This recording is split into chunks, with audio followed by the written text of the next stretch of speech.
His business partner of 11 years stole everything and disappeared. A father built a business from nothing.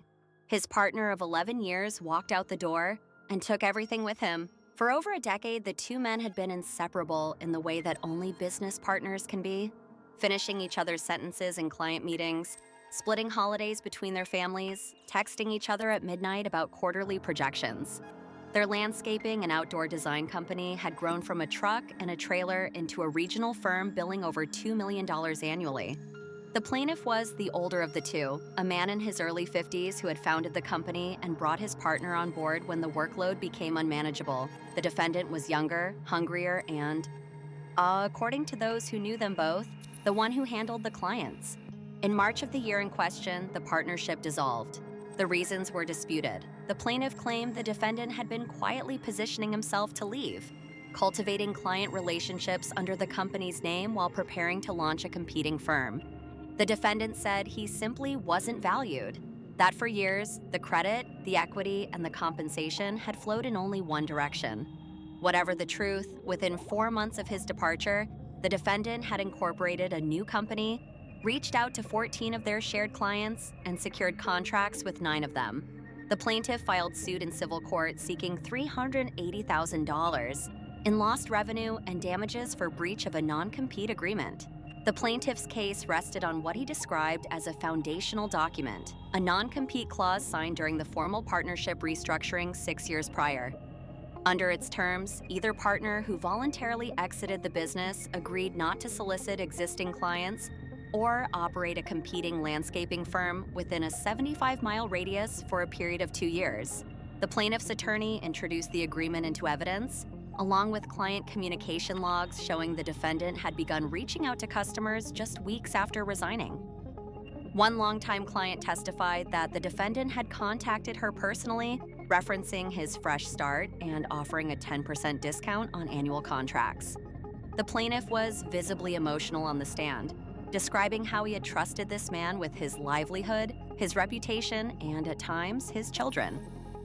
The defendant did not deny reaching out to former clients. He argued, however, that he had every right to do so, because the non-compete agreement the plaintiff was relying on was not enforceable.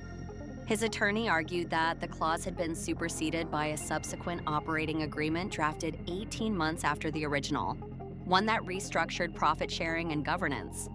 That later document, the defense contended, contained revised exit terms that did not include non-solicitation language. The problem was that the defendant could not produce this second document. His copies, he claimed, had been lost during a chaotic office move. He had no digital backup. The plaintiff denied the revised agreement ever existed at all. Without the document, the defendant's argument was circumstantial. He had emails referencing the new terms without quoting them directly. He had a text from the plaintiff saying they should move forward under the updated structure. Suggestive, but not sufficient. Then, 3 days before closing arguments, the defendant's former assistant contacted his legal team. She had been cleaning out archived files from a storage unit, boxes from the very office move the defendant had mentioned, and she found it. A signed, dated copy of the revised operating agreement, notarized and witnessed, executed 18 months after the original non-compete. The new document replaced the exit clause entirely, substituting a mutual buyout provision with no solicitation restriction. Both parties' signatures were on the last page.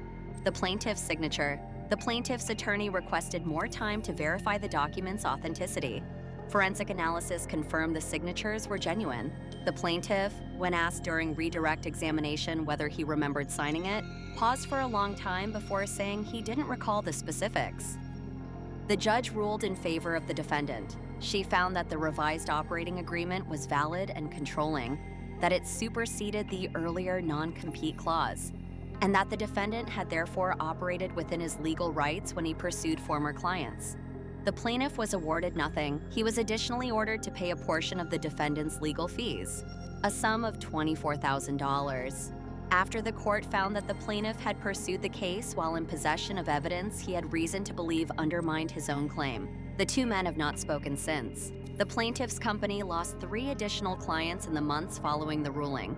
The defendant's new firm ended the year with over $500,000 in revenue. The former assistant who found the document still works for the defendant today. There is no law against forgetting that you signed something, but there is a difference between forgetting and choosing not to remember. Here's the question the case left behind. If you build something with someone for 11 years and the partnership ends badly, do you still owe them loyalty?